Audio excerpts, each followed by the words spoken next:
chicken afritada. So mao ni ang request sa akong bana nga magluto daw ko ng chicken afritada para sa iyahang bawnon for 3 days.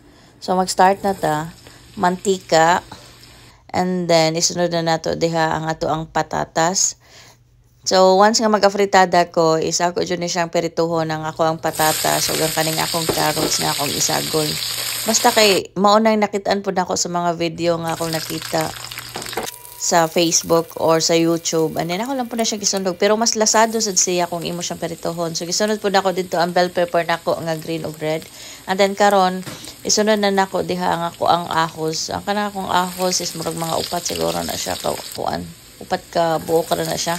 And then isunod na nako diha ang ako ang Bombay. So white onion akong gigamit kaya wala ko red. So kung unsay naa nako, kung unsay naa ninyo, so pwede ra na siya kaya.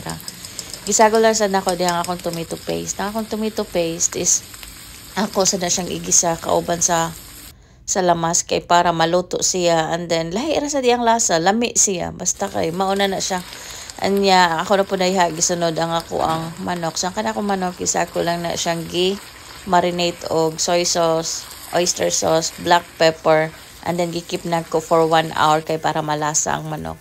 So ako lang na dihang giukay-ukay, and then nakalimot ko pag open diha o na siya tubig ug na sad siya bay leaves og whole peppercorn kay nakalimot ko pag video wala siya maon. So very good.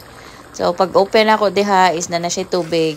So ako lang na siyang giukay-ukay ako siyang kita kung naluto ng manok. So kanang manok is wala na siya panit o wala siya bukog. Karon pwede na nato iluno diha ang patatas ug ang carrots ug ang bell pepper natong gigisa kaganiha. So imo siya ukayon. So paaboton lang nimo mga pila ka minuto diha hangtod nga maluto na diha ang patatas ug carrots. So dali ra na siya maluto kay giprito na. And then nagbutang sa kog cheese diha kauban na diha sa paglunod sa carrots ug patatas. So dili na siya makita kay para siya color sa patatas. So nagbutang kog cheese, ganahan kog cheese nga ko na cheese ang akong afritada. Unsa man to Murag naglibog naman ko sa kong istorya kay basta mauna na siya. So gahuwat lang ko diha nga magbukal siya, and then maluto na diha ang ako ang patatas ug carrots ug ang katong akong kuan cheese is matunaw ra sad to siya. So para murag siya mulapot ang sabaw. So ukayon hangtod nga maluto. So yung ani ra ko magluto og chicken afritada. And then magbutang sad ko diha coriander leaves kay para extra sa na siya nga kahumot og lasa pud sa afritada. So, yung ana ra kod pagluto. So, if ganahan ka magluto, pwede ra kaayo nini mo sundugon. So, that's all.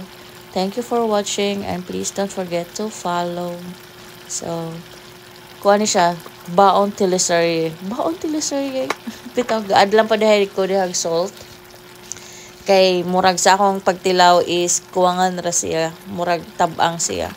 So, maura ni siya. Bye!